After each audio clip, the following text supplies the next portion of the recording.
टूटेंगे, jail के ताले टूटेंगे, jail के ताले टूटेंगे। થોડા સમય અગાઉ બોટાદના હળદડ ગામે આપણે જોયું હતું કે આમ આદમી પાર્ટીની મહાપંચાયત થઈ હતી અને એની જ અંદર પોલીસ દ્વારા જે ખેડૂતોના ઉપર લાઠીચાર્જ કરવામાં આવ્યો હતો એ વાતને હવે 1 મહિનો પૂરો થયો છે ત્યારે આ સમગ્ર ઘટનામાં જેટલા પણ ખેડૂત પરિવારના લોકો છે એ લોકોને મળવા માટે બ્રિજરાજ સોલંકી ત્યાં પહોંચ્યા હતા અને ખાસ કરીને આ સમયે ખેડૂત પરિવારની વેદના પણ સામે આવી છે। વિગતે ચર્ચા કરીએ સમગ્ર વિષયની। નમસ્કાર, હું હંસિની અને તમે જોઈ રહ્યા છો નિર્ભય ન્યૂઝ।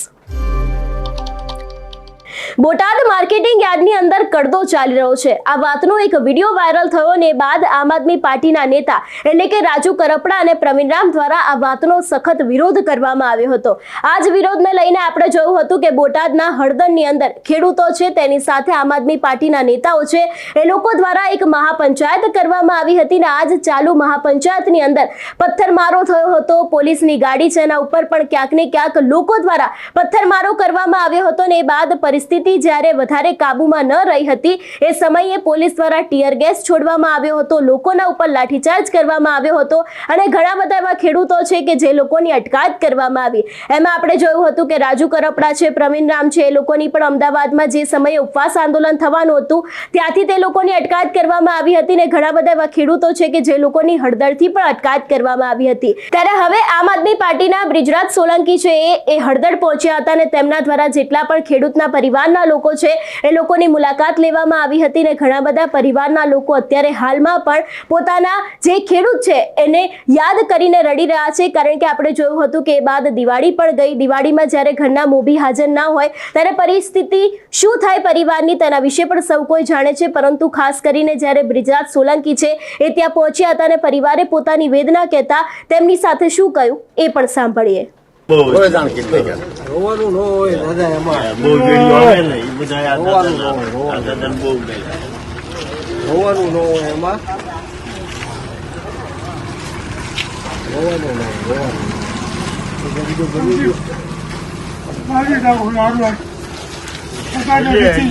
બીક લાગે છે પીવાનું ન હોય એવું છું ને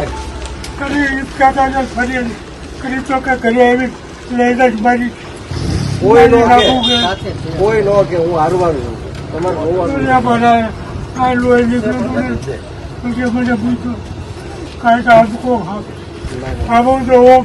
ના ના ના ના અરે અમે તમારા દીકરા તમારે એવું ના ના રોવાનું નહીં, રોવાનું અમે તમારી હારવાનું બધું પતી ગયું છે હવે કાંઈ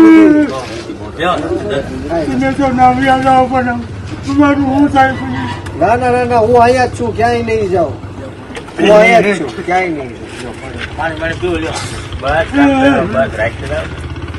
ભાઈ ગયું નથી ને કઈ તમને પણ ખાવાનું થઈ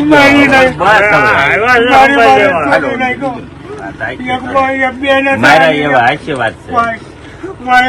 હજી બીક લાગે છે, ઢોર માર માર્યો છે, શું કરવું? બસ રોશો નહીં, રોવાનું ન હોય, હિંમત રાખવાની હોય, તમે તો વડીલ છો, હિંમત રાખવાની હોય।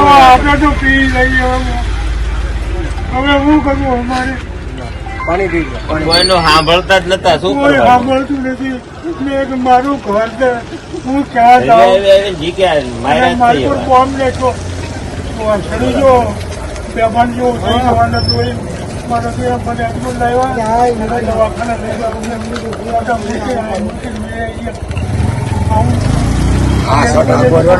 થઈ ગયો તમે હારવાર છે તમારી, તમે મૂંઝાતા નહીં હો, હવે કાંઈ એવું નહીં। ના ના પીવાનું ન હોય, હું અહીંયા જ આવતો હતો રસ્તામાં મને પકડી લીધો પોલીસે, હું અહીંયા જ આવતો હતો। આવું કરે છે, બહુ ખોટું કરે, ખોટું કરે છે, સાંભળવાનું જ નહીં આવડે ને શું કરવાનું? આ 2 વર્ષની દીકરીને માર્યા કે છે કાકા, મને કાંઈ વાંધો નહીં, આપડા બધાનો જવાબ સૂચ સમેત દેવાનો છે, જવાબ દે આપણે આનો જવાબ દેવાનો છે, તમે મૂંઝાતા નહીં, તમે બીતા નહીં।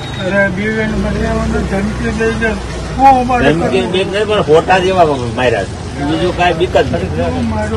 કોણ ધમકી દીધી તમને? પોલીસ વાળા પોલીસ વાળા જ છે. એ બેન હતા, એક કાળા લુગડા વાળો હતો. એ બે હતા બહુ માલુમ. કઈ માહિતી ન રહેવા થાકી રહ્યા. પછી ભાગ્યા કે બહાર નીકળતો નહીં. બાબા મારી કોઈ ઘરમાં ગેસ પડ્યો. હું કેવી રીતે રહું? ક્યાં રહ્યો છો? અહીંયા અહીંયા પડકે આપણે પાછળ જ પાછળ જ છે, પાણી અહીંયા. પાણી પીવું પાણી પીવું. અને આ તમામે તમામ ઘર રહ્યા ને તેમ જોવો અમારે આમાં આ ઘર અહીંથી ખેંચી માર્યા આ બધા ઘરના બાકી નથી. મારા છોકરાને લઈ ગયા હતા ને ઘરે સામે સભા હતી. અહીંયા સભા હતી. ઘરે આવીને લઈ ગયા પછી શું કરવાનું? તમે બીતા નહીં દાદા હો, હું શું તમારી હાજર છું. બીતા નહીં, બીવાનું નથી કોઈનાથી આપણે. રોવાય નહીં, રોવાય નહીં. અત્યારે હોય વાત કરો. રોવાય બીજા હોય એને વાત સાચી છે પણ એમાં રોવાનું નથી. અંદર વાત કરો. એ બધું જે બનવાનું હોય તો બની ગયું. હવે કોઈ તમારી આગળ નહીં આવે, કોઈ તમારી ઉપર હાથ નહીં ઉપાડે. ગાડી લેવો. શું નામ છે તમારું? મુંજાતા નહીં,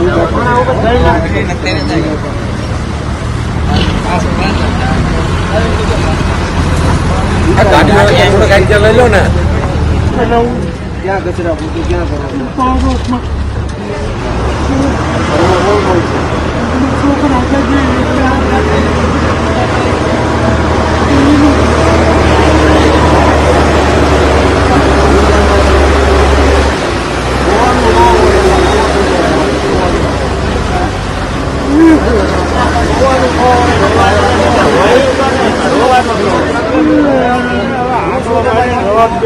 રોવાનું ન હોય. સાના રહેતા રોવાય રોવાય નહીં. એટલા હું તમને મળવા આવ્યો છું. રોવાય નહીં. કઈ કામકાજ હોય તો મને કહેજો. આ દાદાનો નંબર છે ને? હા, કઈ કામકાજ હોય તો કહેજો મારું. હો, ઢીલા નહીં પડતા, હિંમત રાખવાની છે આપણે. આવા બધાથી બીવાનું નથી. અને આ મારથી બીવી છે બાપા, બીજે નથી બીતો મારથી બીવી. હવે કોઈ તમને આંગળી નહીં અડાડે. હવે કોઈ નો આવે તમારે બોલવાનું હવે તેને ભી તમે મૂંઝાતા નહીં. થઈ ગયું હજી અત્યારે પસ્તાળા. એટલે બધા તમારે હતા બોલો. ને, પીને જ આવ્યા બાજ ના હતા ને આ બધા એને ટકસાવા કર્યા તો બી સારી છે ને તમારી હવે? હવે કામ ન કરીએ તો હવે બે દિવસો પોતે કરવાને કહી દો. પગ દુઃખ થાય મારી તો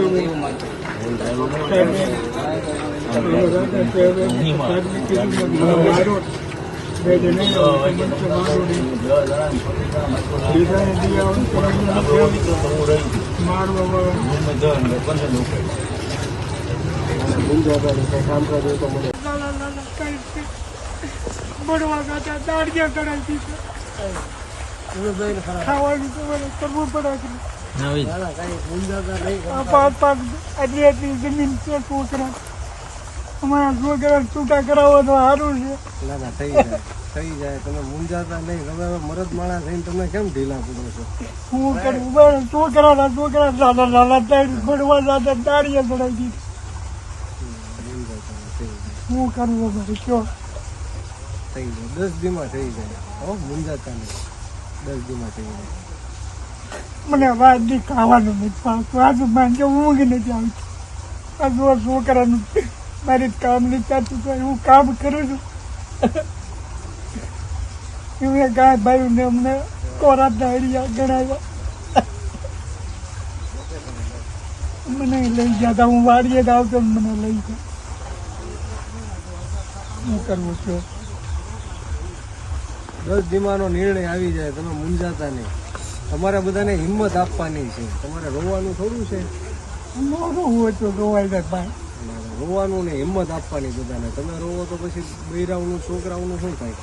છોકરા બે ભણવા જતા દાડિયા ચડાવી દીધા. 3 છે, 2 ભાઈ ને 1 બેન.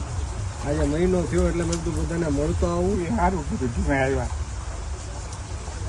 અત્યારે શું છે ખેતરમાં? એ આ ડુંગળી છે, આ 10 પાડ્યા બા એટલી એટલી જમીન છે અમારે.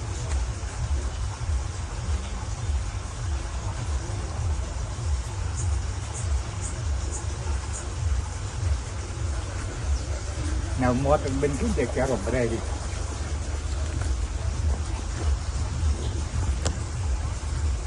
ગયડા કે નહીં તમે એને? મને બીક લાગે પોલીસ વાળાની પકડી જાય પીડે જીવાતની છોકરા પાસે ન પકડે. એક દિન એક રાત રાખ્યા ભૂસા કરી મારે ને મને આંગળીએ ની કડાડી ભૂસા તરસ્યા રાખ્યા. અમારા ગામના 70-75 જણા મારું ગામ નાગલપટ દાદા એટલે હું તો બધા ઓળખતો હતો.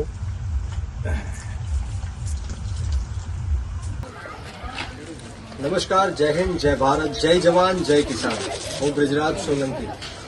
આજે બોટાદ જિલ્લાના હળદર ગામ મુકામે જે ગુજરાતના ઇતિહાસમાં ખૂબ જ કલંકિત ઘટના બની હતી કે જે રીતના નિર્દોષ ખેડૂતો ઉપર ક્રૂરતાથી અને બર્બરતાપૂર્વક જે ખેડૂતો પોતાનો હક અધિકાર અને ન્યાય માંગતા હતા એ ખેડૂતો ઉપર આ સરકારના હાથો બનીને પોલીસે જે લાઠીચાર્જ કર્યો છે, ટીયર ગેસો છોડ્યા છે, ખેડૂતોના ઘરમાં જબરજસ્તી ઘૂસીને દરવાજાઓ તોડીને માતાઓ, બહેનો, દીકરીઓ ઉપર જે દમન ગુજારવામાં આવ્યો છે અને સાથોસાથ ખોટા કેસો કરીને 85 જેટલા લોકોને જેલની અંદર પૂરવામાં આવ્યા છે. ત્યારે આજે એ વાતને 1 મહિનો પૂરો થયો છે ત્યારે આ ગામજનોની હું મુલાકાતે આવ્યો છું અને જે 85 લોકો અંદર છે એમના પરિવારોની પણ મુલાકાતે આવ્યો છું. ત્યારે ખૂબ જ હાલાકી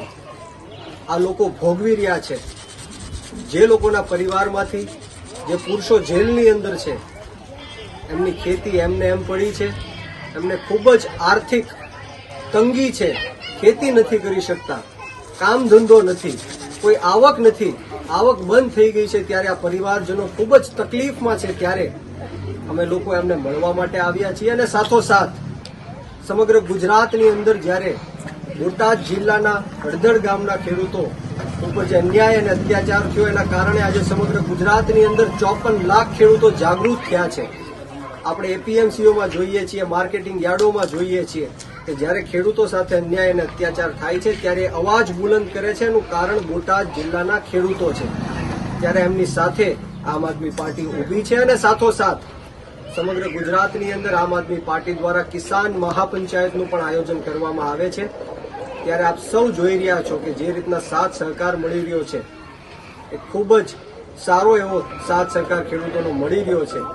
અને જે રીતના આવનારા દિવસોમાં આમ આદમી પાર્ટીની જે લીગલ ટીમ છે, લીગલ સેલના લોકો છે, 30 કરતા પણ વધારે લોકો વકીલો આ 85 લોકોને બહાર કઢાવવા માટે ખૂબ જ મહેનત કરી રહ્યા છે. આજે હાઈકોર્ટનો ચુકાદો પણ હતો, પરંતુ હિયરિંગ આવતીકાલે થવાનું છે. ત્યારે આ સરકારને હું કહેવા માંગીશ કે તમે ખેડૂતોનો અવાજ દબાવી દેવા માટે એમની ઉપર અત્યાચાર કર્યો, અન્યાય કર્યો, ખોટા કેસો કરીને જેલમાં પણ પૂર્યા, પરંતુ આ ખેડૂતોનો અવાજ દબાવવાનો નથી. આ ખેડૂતો પોતાના હક અધિકાર અને ન્યાય માટે જે વર્ષોથી લૂંટ ચલાવવામાં આવી રહી હતી આ ખેડૂતો ઉપર, એ અમે સંપૂર્ણ રીતના બંધ કરશું. આવનારા દિવસોમાં અમે આંદોલન કરવું પડે તો પણ કરશું, પરંતુ આ 85 લોકોને બહાર કાઢીને રહેશું. ત્યારે સરકારને એટલું જ કહીશ કે તમારું જે આ દમન ચક્ર છે, તમારી જે આ તાનાશાહી, હિટલરશાહી છે, આ ભય અને ભ્રષ્ટાચારનું તમે જે તાંડવ કરી રહ્યા છો એનાથી આમ આદમી પાર્ટી ડરવાની નથી કે ગુજરાતનો ખેડૂત ડરવાનો નથી.